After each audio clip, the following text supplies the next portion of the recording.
Red Dwarf, Infinity welcomes careful drivers by Grant Naylor. Episode 3.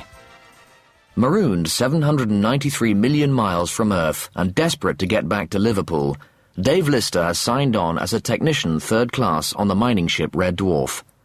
The monotony of his life cleaning vending machines is relieved only by regular visits to the Copacabana Hawaiian cocktail bar and playing practical jokes on his shift leader and bunkmate Arnold Rimmer. Lister's 5-year journey looked like being deeply uneventful, until 5 minutes ago when, to Rimmer's great joy, Lister was summoned to the captain's office. There can be only one explanation. He is in very deep smegola indeed. Rimmer's delight is short-lived, however, as he learns that the astronavigation exam for which he has been preparing for 5 months is taking place at that very moment. There is only one thing left to do: cheat. Lister followed Petrovich as he climbed the gantry steps to the admin level. 5 minutes later, they arrived outside the captain's office. Petrovich knocked, and they went in. "Lister, sir," said Petrovich, and left. Lister shifted uncomfortably and waited for her to finish her call. "Well, you see he does exactly that," finished the captain. And before the phone had even hit its holder, and without looking up, she said, "Where's the cat?" "What? Where's the cat?" "What cat?" "Lister, not only are you so stupid you bring an unquarantined animal aboard, not only that, you have your photograph taken with the cat and send it to be processed in the developing lab. So let's make this the last chorus. Where's the cat?" "What cat?" "This one!" she shouted, pushing a photograph into Lister's face. Lister looked at the photograph of himself sitting in his sleeping quarters, holding what was unmistakably a small black cat. "Oh, that cat." "Where'd you get it? Mimas?" "Miranda, when we stopped for supplies." "Don't you realize it could be carrying anything? What were you thinking of?" "I just felt sorry for her. She was just wandering the streets. Her fur was all hanging off." "Her fur was hanging off? Oh, this gets better and better. I want that cat, and I want it now. Do you think we have quarantine regulations just for the hell of it? Just to make life a bit more unbearable? Well, we don't. We have them to safeguard the crew. A spaceship is a closed system. A contagious disease has nowhere else to go. Everybody gets it." "She's better now. Fur's grown back. She's fine." "It's impossible to tell. There are diseases out there, new diseases. Now get that cat down to the lab, double time." "What are you going to do with the cat?" "I'm going to have it cut up and run tests on it." "Are you going to put it back together when you're finished?" The captain closed her eyes. "You're not, are you? You're going to kill it?" "Yes, Lister, that's exactly what I'm going to do. I'm going to kill it." "Well, with respect, sir," said Lister, taking a cigarette from his hatband. "What's in it for the cat?" Lister smiled. The captain didn't. "Lister, give me the cat." Lister shook his head. "Apart from anything else, she's pregnant." "She's what?" "I want that cat." Lister shook his head again. "Do you want to go into stasis for the rest of the JAG and lose 3 years' wages?" "No." "Do you want to hand over the cat?" "No." "Choose." 11:05. Rimmer hurried out of the lift and down the corridor towards the exam hall. Under his high-neck zipped flight suit, he had everything he needed to pass the exam. On his right thigh, in tiny script, were all the basic principles of quantum mechanics. Heisenberg's uncertainty principle took up most of his left leg, while porous circuit theory and continuum hypotheses filled his forearms. He'd never cheated before. Never. Not because he was of high moral character, but simply because he was terrified of being caught. He walked into the exam room. The adjudicating officer glanced at his watch and nodded towards the one empty desk, where an exam paper lay face down, and returned to reading his novel. "He knows," thought Rimmer, his face glowing like Jupiter's red spot. "He knows from the way I walked into the room. He knows." For a full 10 minutes, Rimmer watched the officer quietly reading his novel. "All right," thought Rimmer. play it like that. The old cat-and-mouse game.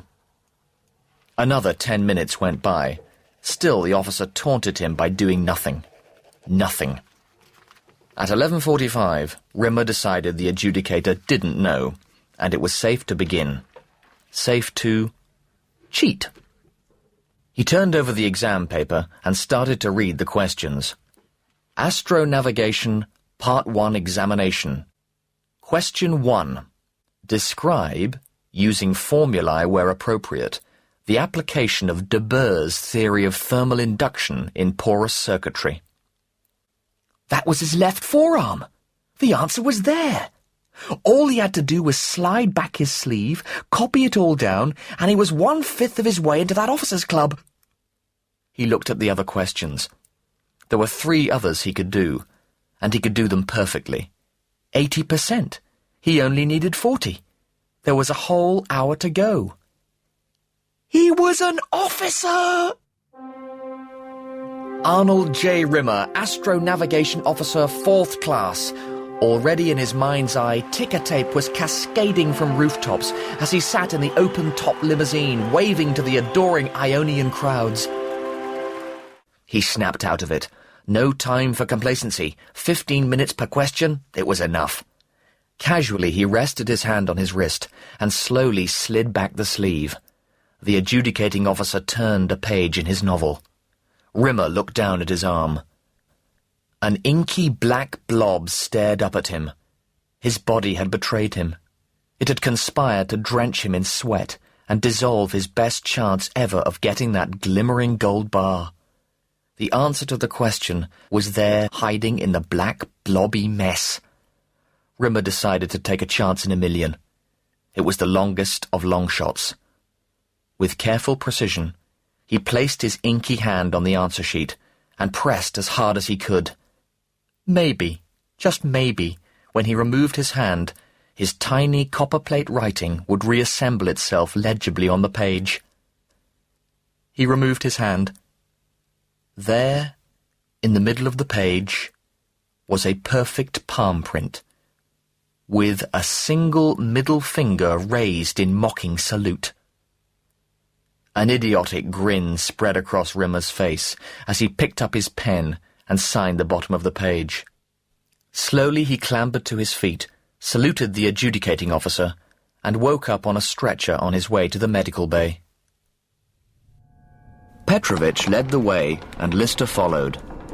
They stopped at the door to the stasis booth. Last chance, Lister. Where's the cat? Lister just shook his head. 3 years in stasis for some stupid flea-bitten moggy? Are you crazy? Lister wasn't crazy. Far from it. He'd first heard about the stasis punishment from Peterson. Now that the booths were no longer used for interstellar travel, their only official function was penal. Lister had spent 6 long, boring evenings, shortly after Kachansky had finished with him, poring over the 3,000-page ship regulation tome, and had finally tracked down the obscure clause. The least serious crime for which stasis was a statutory punishment was breaking quarantine regulations. When Red Dwarf had stopped for supplies at Miranda, he'd spent the last afternoon of his 3-day ship leave and all his wages buying the smallest, healthiest animal with the best pedigree he could find. For $3,000 he'd purchased a black, long-haired cat with the show name Frankenstein. He'd had her inoculated for every known disease to ensure that she didn't actually endanger the crew, and smuggled her aboard under his hat. A week later, he started to panic. The ship's security system still hadn't detected Frankenstein's presence. It was tricky. On the one hand, he wanted to get caught with the cat, but he didn't want the cat to get caught and dissected. Eventually, he hit on the idea of having his photograph taken with the cat and sending off the film to be developed in the ship's lab. Finally, they'd caught him. 3 years in stasis was everything he'd hoped for. Okay, his wages would be suspended, but it was a small price to pay for walking into a stasis booth and walking out a subjective instant later in orbit around the Earth. He'd hidden Frankenstein in the ventilation system. The system was so vast she would be impossible to catch, and also provided her with access for foraging raids to the ship's food stores.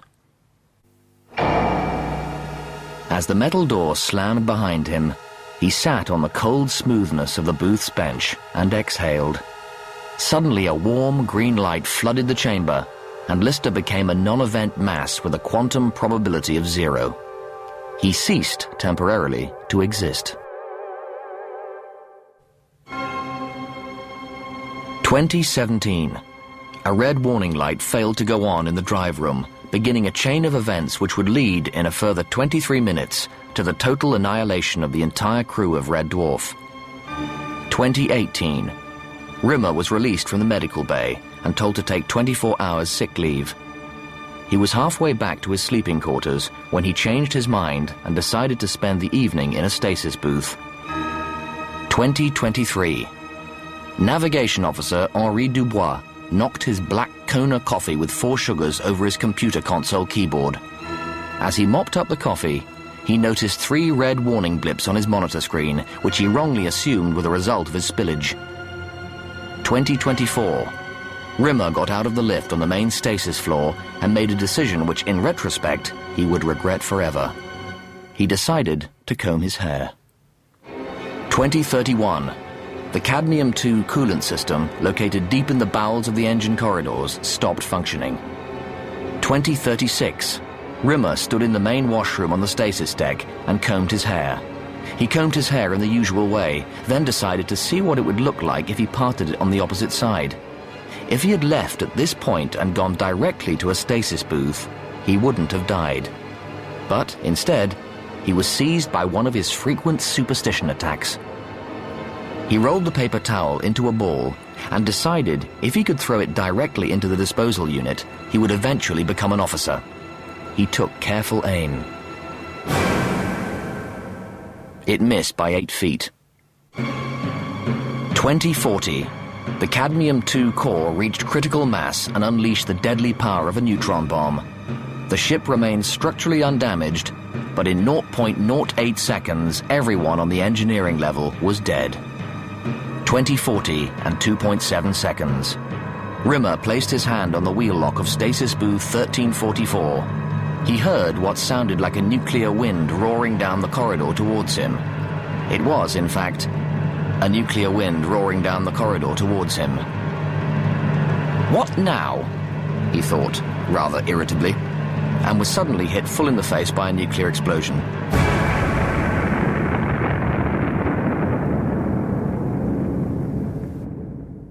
Then he died. Then everyone died.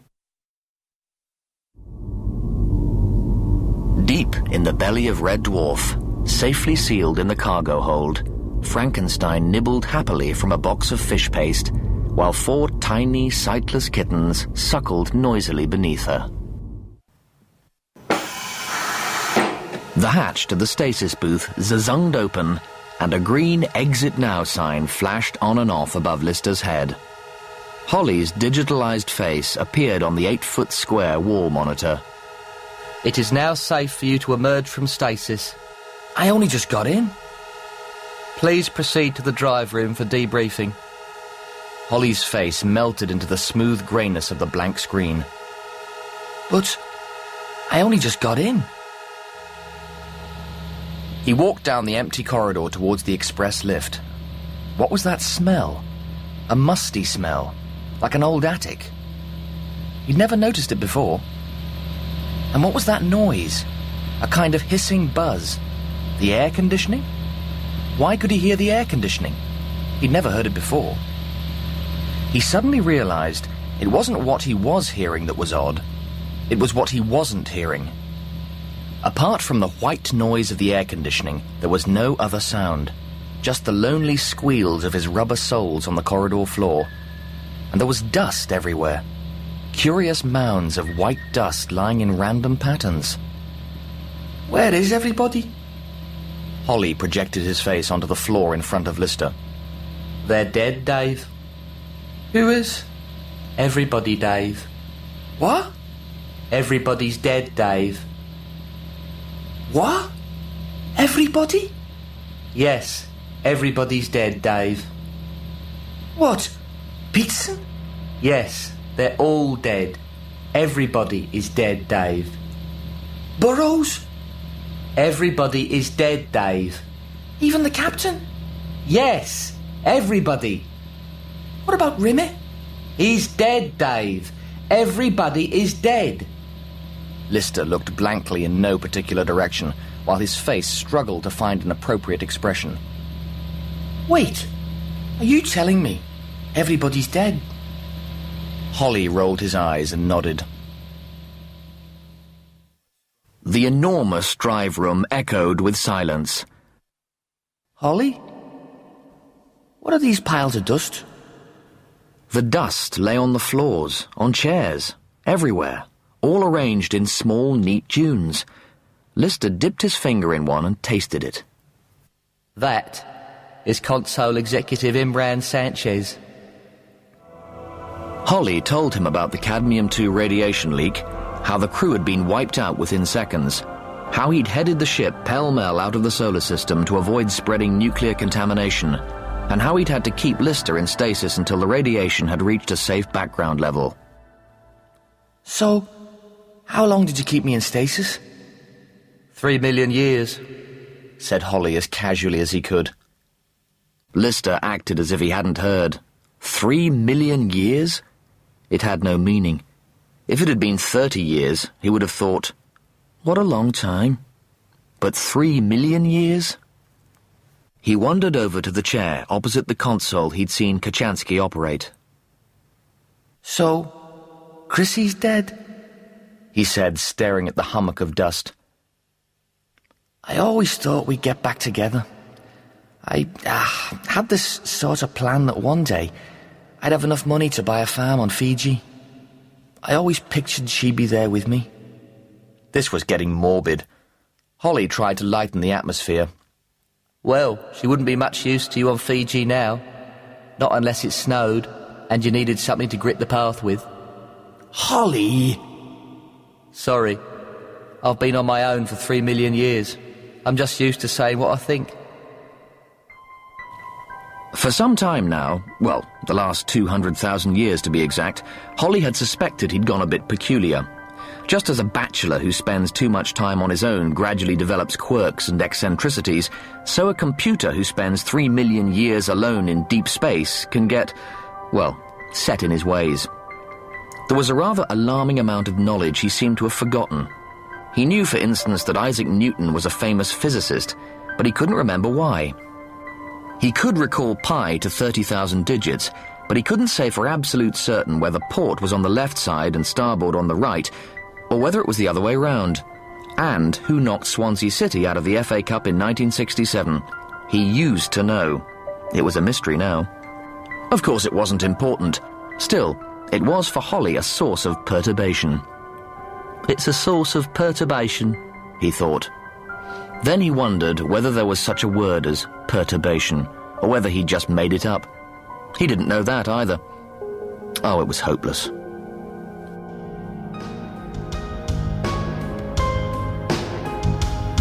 Lister sat in the empty Copacabana Hawaiian cocktail bar and poured a triple whiskey into his double whiskey, then topped it up with a whiskey.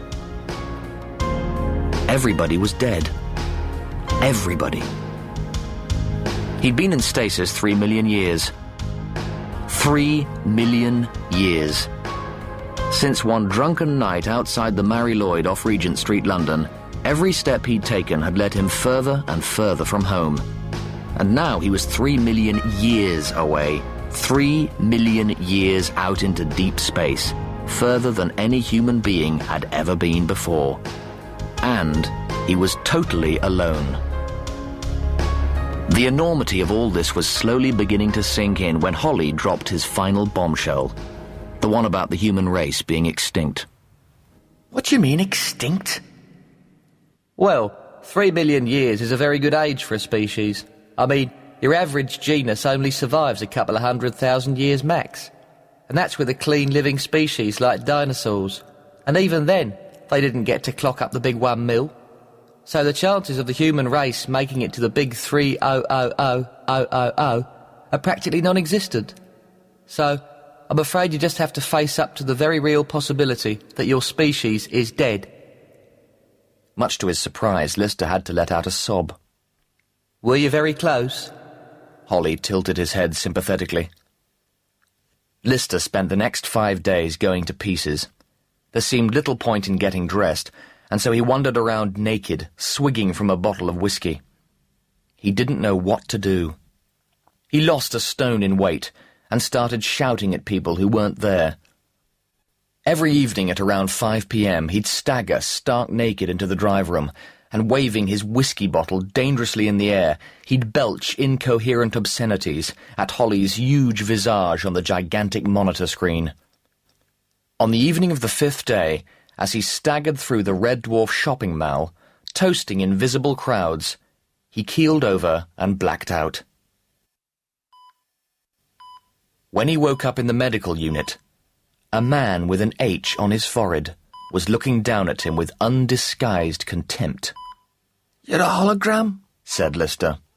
"So I am," said Rimmer. "You died in the accident?" "So I did." Rimmer was dead, but he was still here. His personality had been stored on disk, and the computer had reproduced him down to the tiniest detail, down to his innermost thoughts. The hologrammatic illusion of Rimmer's body was provided by a light bee. The light bee, a minute projection device the size of a pinhead, hovered in the middle of his body, receiving data from the hologram simulation suite, which it then transmitted into a 3D form. The effect was so convincing, so real, that all holograms bore a 2-inch-high, metallic-looking H on their foreheads, so they could never be mistaken for living people. The stigma of the dead, not the mark of Cain the killer, but the mark of Abel the slain. "What's it like?" "Death?" Rimmer mused. "It's like going on holiday with a group of Germans. I'm so depressed. I want to weep. To be cut down in my prime, a boy of 31 with the body of a 30-year-old. It's unbearable. All my plans, my career, my future, everything hinged on my being alive. It was mandatory." Over the next couple of days, Lister slowly recovered in the medical bay. One morning, while Rimmer was off reading How to Cope with Your Own Death for the 15th time, Lister took the opportunity to ask Holly why he'd brought Rimmer back. "You'd gone to pieces. You couldn't cope. You needed a companion." "But Rimmer?" "I did a probability study," lied Holly. "And it turns out Rimmer is absolutely the best person to keep you sane." Hologram's simulation of a full human personality burned up enough energy per second to illuminate Paris for 3 years, which was why Red Dwarf was only able to sustain one hologram at a time. "But Rimmer? Anyone would have been better than Rimmer. Hermann Goering would have been better than Rimmer. All right, he was a drug-crazed Nazi transvestite, but at least we could have gone dancing." Lister had finally got round to collecting all his personal belongings from vacuum storage, and now here he was, sitting on his bunk, packing them all up again to take them back to vacuum storage. He'd asked Holly to turn the ship around and head back to Earth. Maybe the human race was extinct. Maybe it wasn't. Maybe they'd evolved into a race of super beings. Maybe they'd wiped one another out in some stupid war and the ants had taken over. But where else was there to go? Earth was home. He had to find out if it still existed, even if it did take another 3 million years to get back. So he decided to go back into stasis. What else was there to do? He certainly had no intention of hanging around with only a highly neurotic dead man for company. Rimmer walked in through the hatchway and spotted Lister's vacuum trunk. "What are you doing?"